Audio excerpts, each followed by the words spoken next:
안녕하세요. 8월 27일 수요일 아침마다 새로운 이성지 목사입니다. 오늘 하루도 하나님의 사랑을 추구하는 복된 하루 되시길 빕니다. 오늘 묵상 본문은 에베소서 2장 1절에서 10절이고요. 1절 말씀을 봉독하지요. 그는 허물과 죄로 죽었던 너희를 살리셨도다. 아멘. 에베소 교회에는 여러 종교적 배경을 가진 다양한 교인들이 모여 있었습니다. 이게 문제가 되는 것은 아니었죠. 교회는 다양한 사람들이 모여야 되지 않겠어요? 다양한 직업을 가진 사람들이 모여야 되고요. 다양한 연령층이 모여야 건강한 교회입니다. 교회는 다양한 사람들이 예수로 하나 되어야 하는 곳이죠. 그런데 이 에베소 교회의 문제는 예수로 하나 되지 못했다는 것입니다. 이 문제는 우리에게도 동일하죠. 우리들은 예수로 하나 되어 있나요?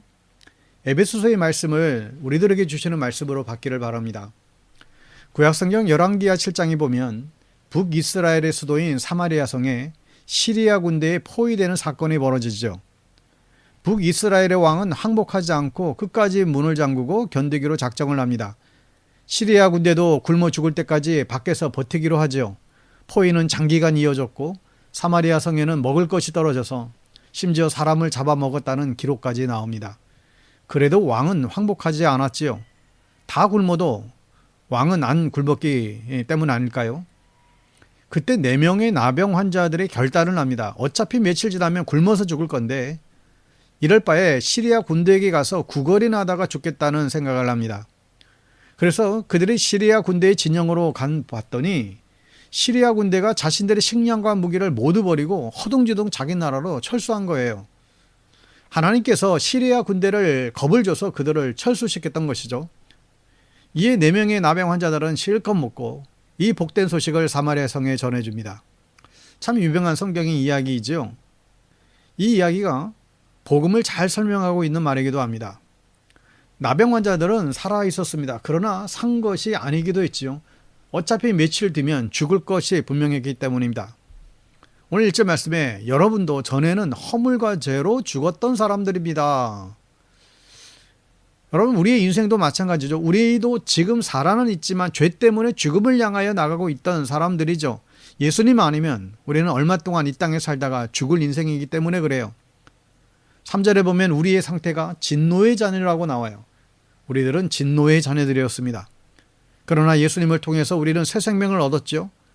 그래서 우리는 언젠가 죽는다는 것은 변함이 없지만 그러나 죽음 이후의 목적지가 지옥에서 천국으로 우리는 바뀐 존재들이죠. 여러분, 천국을 향해서 나아가는 믿음의 사람들 다 될 수 있기를 바랍니다. 5절에 보면 범죄로 죽은 우리를 그리스도와 함께 살려주셨습니다. 여러분은 은혜로 구원을 얻었습니다. 제 인생을 뒤돌아보면 인생에 여러 번 중요한 결정을 했던 때가 있었죠. 청년 때는 신학교 가기로 결정한 일, 그리고 여러 교회에 또 사역의 순간에 결정했던 일, 또 교회를 개척하고 또 지금 여기에 있기까지 많은 과정들이 있었지만 사실 그 어느 것 하나 내 뜻과 의지보다는 하나님의 강권적인 인도하심이었다는 것을 부인하지 못하게 됩니다. 이것이 은혜입니다. 하나님께서 우리를 진노의 자녀가 아니라 주님의 자녀로 삼아주신 이유가 바로 은혜이죠. 우리가 잘난 것이 있지 않습니다. 하나님께서 주권적으로 우리에게 은혜를 베풀어 주셨습니다. 그리고 우리는 그 하나님의 은혜에 감사하며 살 수밖에 없지요. 여러분, 받은 은혜들을 생각하며 감사할 수 있기를 바랍니다. 어떤 분들은 늘 이런 불평을 하기도 하죠. 저 사람은 이만큼 큰 은혜 받았는데 나는 별로 받은 은혜가 없다라고 불평합니다. 사실 불평하는 사람이 받을 은혜가 없는 것 아니겠어요? 우리가 구원받은 주님의 백성이 되었어요. 이것보다 더 큰 은혜가 있을까요? 우리가 받은 최고의 은혜는 우리가 예수 믿고 구원받은 은혜인 줄 믿으시기 바랍니다. 이 받은 은혜를 또 우리는 헤아리며 감사하며 살 수 있어야 됩니다. 감사할 줄 모르는 사람이 받을 수 있는 은혜는 오히려 없습니다. 또 주실 은혜를 기대하며 여러분 기도하십시오. 앞으로 우리는 은혜 없이 살 수가 없습니다. 주님의 은혜를 늘 사모하며 우리가 기도해야만 할 것입니다. 은혜는 받을 준비가 된 사람들에게 받는 것 같아요.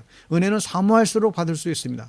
주님의 은혜에 감사하고 또한 은혜를 사모하는 믿음의 사람들 되기를 바랍니다.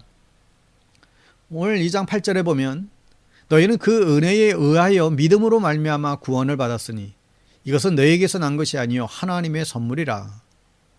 우리는 구원의 은혜를 받은 사람들이죠. 구원은 내가 결정할 수 있는 것이 아니라 하나님께서 나를 선택하셔서 나에게 주신 선물이에요.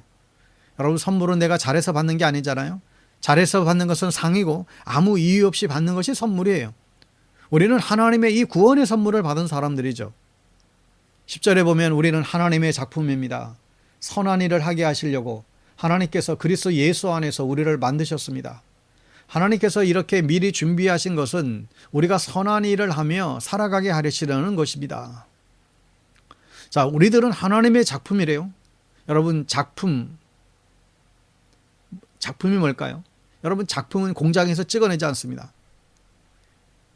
상품과 다른 것이죠. 예술가가 혼신의 힘을 기울여서 만드는 하나밖에 없는 것이 작품이에요. 오래전에 현대미술관에서 고흐의 작품 전시를 본 적이 있습니다. 어떤 그림 앞에 사람들이 가득 모여 있었는데 이 고흐의 별이 빛나는 밤, 그 진품이라는 거예요. 그냥 사진으로만 봤었는데 고흐가 혼신의 힘을 기울여서 만든 세상에 단 하나밖에 없는 작품이었지요. 그 앞에 수많은 사람들이 줄을 서서 구경하고 사진을 찍고 있었습니다. 여러분, 우리는 하나님의 작품이죠. 하나님께서 태초에 천지를 만드셨고 스스로 보시기에 좋았다라고 만족하셨습니다. 여러분, 부모들은 아무리 못난 자식이라도 자식을 보고 있으면 그냥 좋지요. 남들이 뭐라고 해도 그냥 내 자식이 제일 좋고 제일 이쁘고 그렇습니다. 내가 낳은 작품이니까 그래요. 하나님께서 우리를 보시는 마음도 동일합니다. 하나님께서 우리를 작품으로 만드셨어요. 세상에 하나밖에 없는 소중한 작품이죠. 목숨이 소중한 것을 우리는 그래서 아셔야 됩니다. 우리는 하나님의 작품이라는 거예요. 하나님은 우리가 선한 일을 하면서 살기를 원하세요. 이게 우리의 목적이에요. 우리가 하나님께 영광을 돌리고 세상에 예수를 전하는 것이 가장 큰 목적입니다. 예수의 복음의 빛이 우리 안에 들어와서 우리를 통하여 그리스도의 영광이 드러나게 하는 것, 이게 우리의 삶의 목적이죠. 여러분, 우리가 이 하나님의 소중한 작품이라는 이 자부심을 늘 가지시길 바랍니다. 오늘 하루도 주님의 목적대로 살아가는 믿음의 성도님들 다 될 수 있기를 주의 이름으로 축복합니다. 샬롬.